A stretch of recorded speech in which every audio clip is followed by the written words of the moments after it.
1400 থেকে 1500 বিআরএবির কর্মকর্তাদের কাছে জিম্মি। তারা আমাদেরকে বিভিন্ন বৈষম্যের শিকার করে রেখেছে। আমাদের একটাই দাবি, এই চেয়ারম্যানের পদত্যাগ এবং আমাদের চুক্তি থেকে মুক্তি।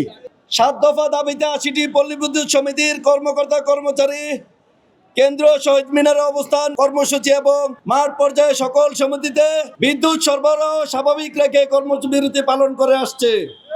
রোদ বৃষ্টি উপেক্ষা করে আজ টানা 12 দিনের মতো কর্মসূচি পালিত হচ্ছে।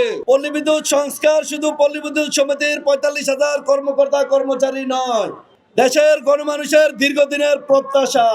সেই প্রত্যাশা পূরণে পল্লী বিদ্যুৎ সমিতির 7 দফা দাবি সম্বলিত চলমান আন্দোলনের সাথে ইতিমধ্যে দেশের 13টি গুরুত্বপূর্ণ রাজনৈতিক দল, জ্বালানি বিশেষজ্ঞ, বিশ্ববিদ্যালয়ের শিক্ষক, বিভিন্ন পেশাজীবী সামাজিক সংগঠনের পক্ষ থেকে পল্লী বিদ্যুৎ সংস্কারের চলমান আন্দোলনের সাথে সংহতি প্রকাশ করে সরকারের নিকট বিদ্যমান সংকট সমাধানের আহ্বান জানানোর পরও দাবি বাস্তবায়নের কিংবা সংকট নিরসনের সরকারের পক্ষ থেকে কোনো ধরনের আলোচনা কিংবা দৃশ্যমান কোনো উদ্যোগ গ্রহণ করা হয়নি।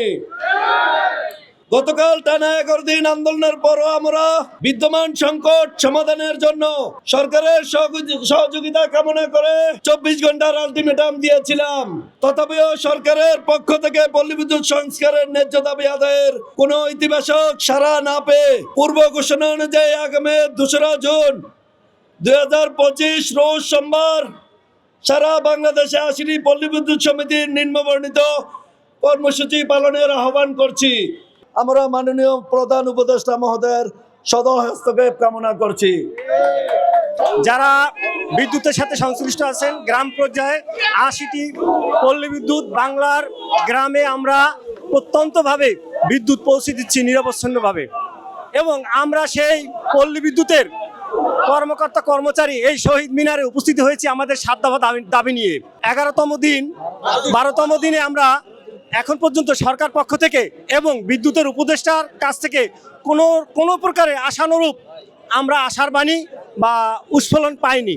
এখানে আমরা রোদ বৃষ্টিতে পুড়ে এবং ভিজে আমরা নিরবচ্ছিন্নভাবে আমাদের দাবি আদায়ের সংকল্পে এবং নিজেদের দাবি উপস্থাপন করার জন্য তাদেরকে নানানভাবে বুঝিয়ে যাচ্ছি, কিন্তু তারা কোনোভাবে আমাদের দাবিকে কর্ণপাত করছে না।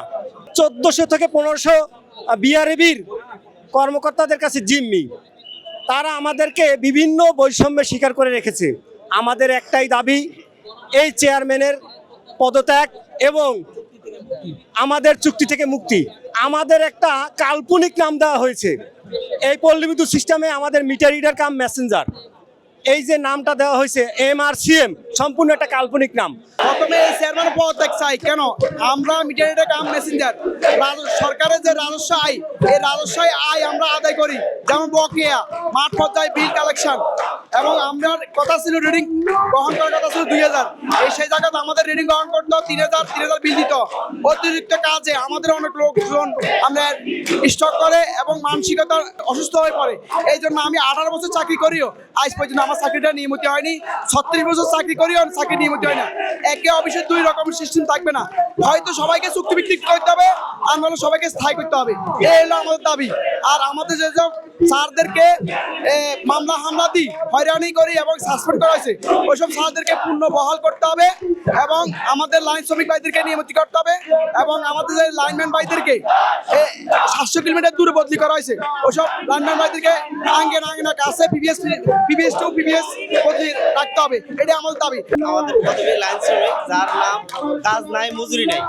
আমরা প্রবি সিস্টেমের সব থেকে অবহেলিত, সব থেকে নির্যাতিত, কিন্তু আমাদের বলা হয়, লাইনম্যানদের বলা হয় প্রবিসের মেরুদণ্ড। সেই ক্ষেত্রে আমাদের নিয়োগ দেওয়া হয় কাজ নাই মজুরি নাই, দৈনিক মজুরি ভিত্তিতে। অথচ আমরা দিন রাত 24 ঘন্টা নিয়মিত লাইনম্যান ভাইদের সাথে একই কাতারে একসাথে কাজ করি। আমাদের ঝড় বৃষ্টিতে ভিজে অসুস্থ হলে পরের দিন অফিসে না আসতে পারলে বেতন কেটে দেওয়া হয়।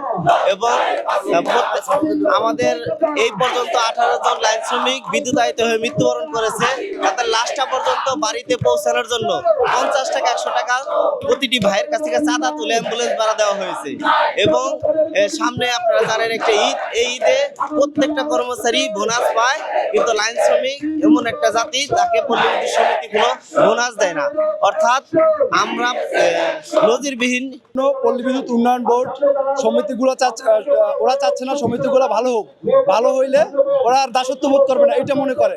ওরা মনে করে যে ওরা মনে করে যে ওরা মনে করে রাজা, আর আমাদের মনে করে যে প্রজা, এরকমের ওরা ট্রিট করে। আমাদের কর্মকর্তা কর্মচারীদের ওরা বিনা নোটিশে বিনা কারণে চাকরিচ্যুত করেছে। আমাদের যারা অনিয়মিত এবং চুক্তিভিত্তিক আছে এদেরকে নিয়মিত করা হোক অতি দ্রুত, না হয় আমরা এই জায়গায় ঈদ করবো। জি, থ্যাংক ইউ।